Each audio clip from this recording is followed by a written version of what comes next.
This video is about the questions from several friends regarding the interpretation of George Gilder's Life After Capitalism. Below are our responses, for reference only. Question 1. Money is actually time. The interpretation of this article has two conclusions.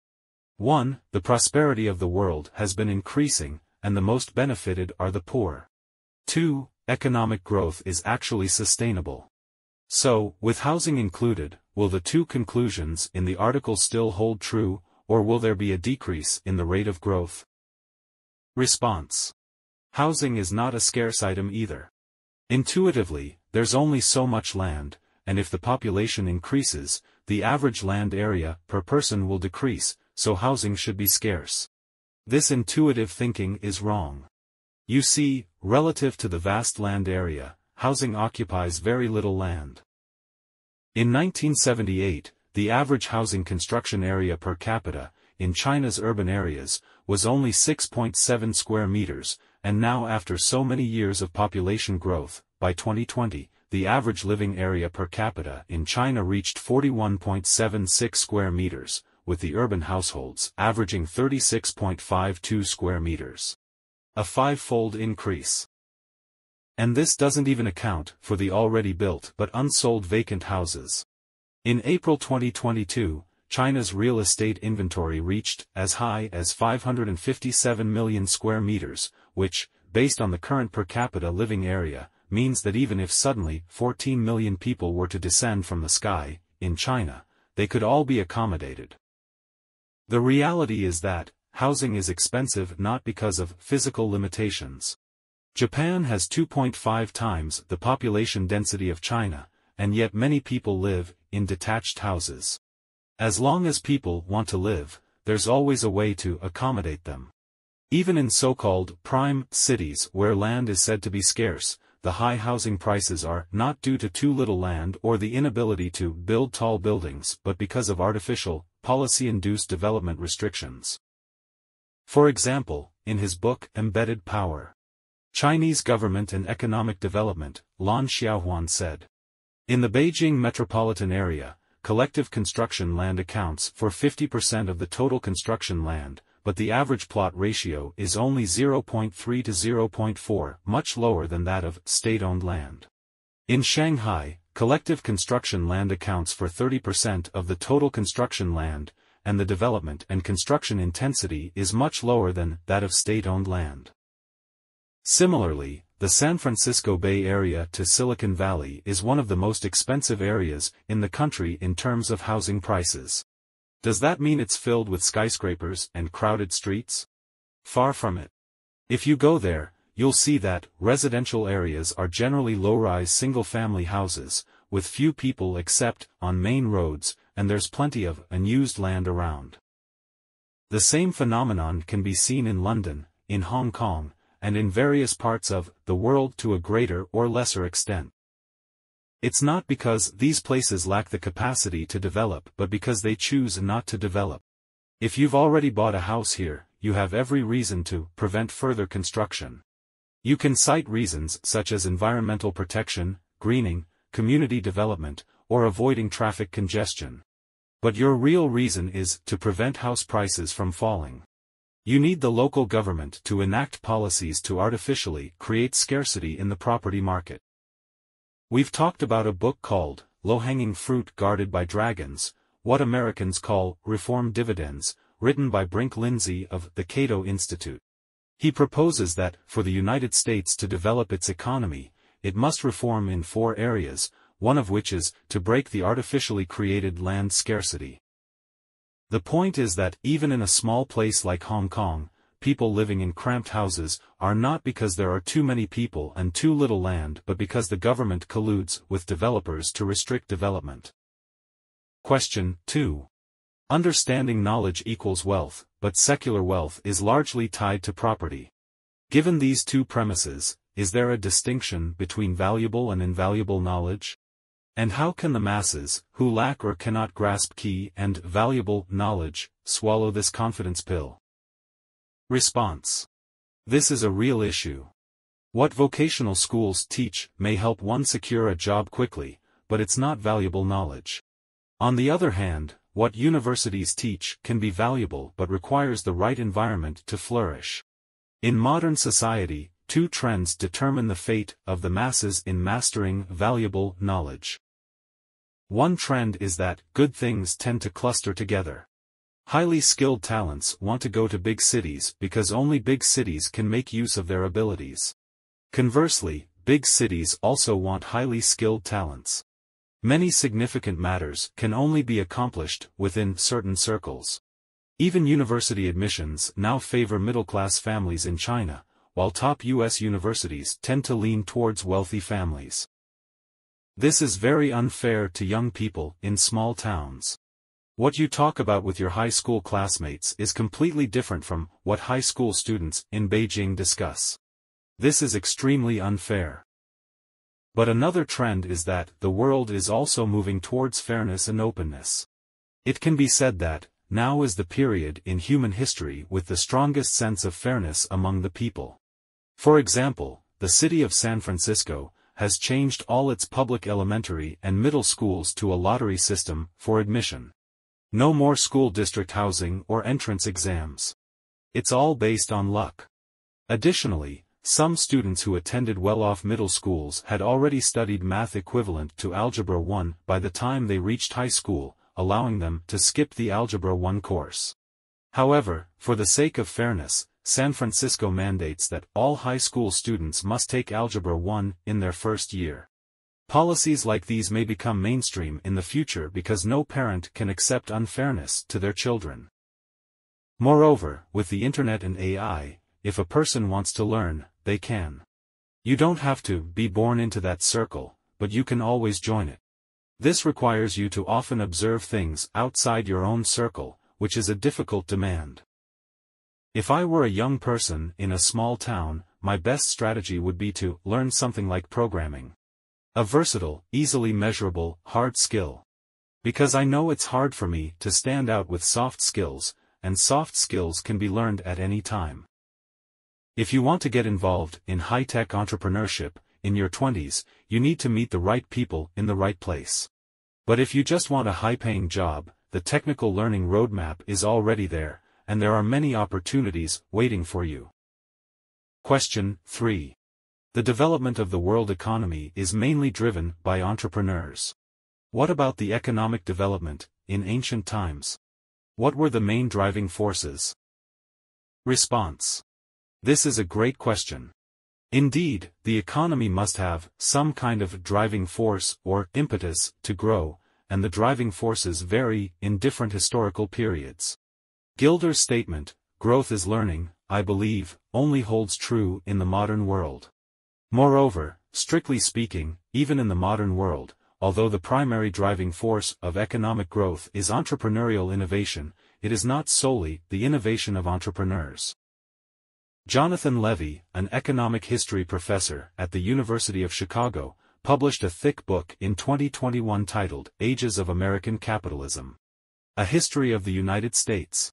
I read through it in a few weeks and was deeply inspired. One prominent impression I had is that economic growth in different periods has different driving forces.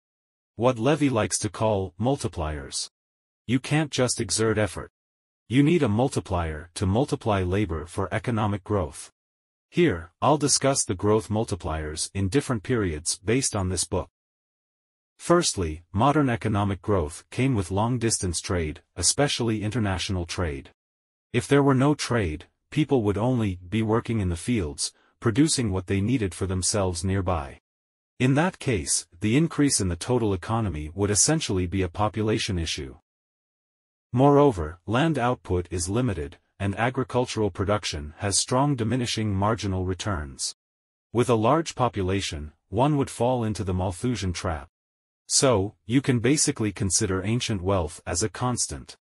Before the Industrial Revolution, the total per capita GDP in the world fluctuated up and down, with almost no substantial growth.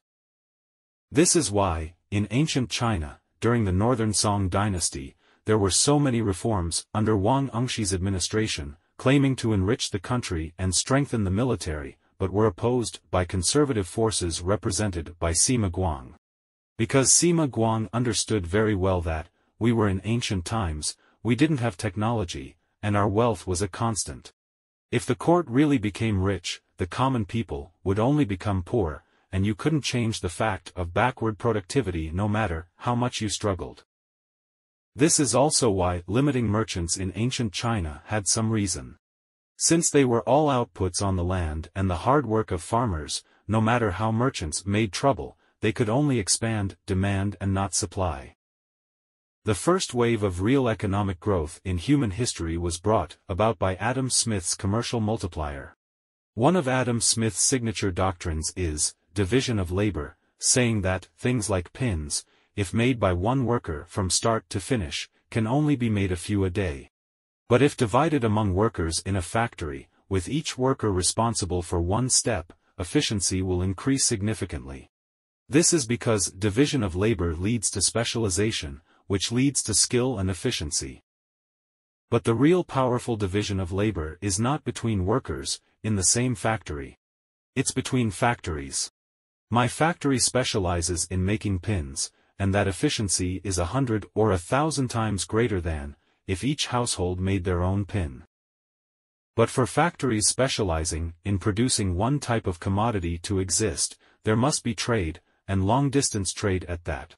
Ancient transportation was very inconvenient, and trade was not profitable, so the benefits of division of labor couldn't be realized. What really made Adam Smith's multiplier work was the opening up of colonies around the world by Britain. Colonies gave Britain three things, all of which were weapons for economic growth. The first is trade. The ocean allows you to transport goods over long distances. The cost of shipping goods from the coast of Britain to the coast of America, of course, America was not yet independent at that time, is cheaper than transporting them 30 miles inland in Britain. Suddenly, long-distance trade became profitable. The second is slavery. Having slaves specialize in growing cotton in overseas colonies was the first truly large-scale professional division of labor in history. The third is escaping the Malthusian trap. British commoners could immigrate to America, which solved the problem of a scarce population in Britain. For this, we Chinese can only express envy. Actually, ancient China's Silk Road, including maritime trade with the Arab world for porcelain, also made a lot of money, but the scale was limited, benefiting few people, and it's incomparable to Britain's approach. Technology certainly contributed to Adam Smith's multiplier, but at least, in the eyes of the people at the time, the main driving force was trade, not technology. Looking back, Gilder would say that's also innovation. True, but that's just one perspective. After the Industrial Revolution, until the era of American steel magnate Carnegie, the main multiplier for economic growth shifted from commerce to capital. Machines became increasingly important in production activities. You needed money to build factories, buy machines and raw materials, and recruit workers. You needed investment. Investment could quickly scale up production, making it a particularly powerful growth multiplier. Actually, Carnegie valued technological innovation, but in Marx's view, weren't you capitalists making money just by being able to invest? This was certainly unfair to workers without capital. Gilder would say it still comes down to innovation, but when Marx looked at the scene of history, the surging voice in his heart was not innovation, but exploitation. Marx foresaw that growth driven solely by investment would have diminishing marginal returns, so he believed capitalism would eventually collapse. But what he didn't anticipate was that capitalism would soon invent a new multiplier: consumption. Henry Ford, a great entrepreneur, voluntarily paid high wages to workers, allowing them to live decent lives and afford the cars his company produced. Perhaps Ford did this to retain only high-quality workers, but before him, no other entrepreneur did so, and afterward, everyone learned from him and paid high wages. Ford was a philosophical person. Of course, Roosevelt's New Deal also played a decisive role, turning unions into an important force, launching the progressive movement in the United States, improving worker conditions, greatly easing conflicts with capitalists, and proving Marx's predictions wrong. During Roosevelt's New Deal period, British economist Keynes proposed a new multiplier, which could be called the fiscal multiplier, suggesting that governments should actively create demand during economic downturns and become the driving force for growth. This theory has been highly controversial among economists, but it's clear that later governments in various countries have to some extent accepted Keynes's advice. Moving forward, in the 1950s, the consumption multiplier in the United States was upgraded. This time, not only were worker wages high and benefits good, but also there was consumer borrowing and television advertising. It can be said that consumption used to be just a means of survival for ordinary people, but now consumption itself has become the goal, even identity. Everyone believes they should be able to afford good things, and America entered an unprecedented prosperity. By the 1980s, the United States had a huge middle class, and the wealth gap not only did not widen but also narrowed. The life of ordinary Americans was something Soviet officials couldn't enjoy, and capitalism had triumphed. Behind all this, there was the role of innovation, but in a certain perspective, the evolution of social development is more important than technological innovation. Also in the 1980s, perhaps because capitalism had been built, or perhaps because of globalization, or perhaps because of financial policy mistakes, capitalists suddenly felt that there was not much to invest in American manufacturing, and were no longer willing to invest in factories in the United States. Reagan's tax cuts were intended to encourage capitalists to invest, but capitalists chose to buy back company stocks, driving up stock prices. This increased capital income, relatively reducing the income of ordinary people, and the wealth gap in the United States began to widen. But please note that during this period, the economies of other countries in the world were growing rapidly. And to a large extent, it was the result of American capital and technology exports. Globalization can also be said to be a new trade multiplier. In short, by the 1990s, Silicon Valley provided the United States with a new growth engine, and technological innovation became the most important economic driver. Then, with the rise of the Internet economy, there was the network effect multiplier where the more users, the higher the platform's value, further driving economic growth. Gilder's admiration for entrepreneurial innovation is correct, but we also need to see that innovation in different historical periods takes very different forms. Sometimes it manifests as politics, sometimes as society, sometimes as capital. And the economic growth of developing countries is another story. If you feel there is value in this, please like, subscribe to this channel, and leave your thoughts or suggestions in the comments section. Let's grow together and read more good books.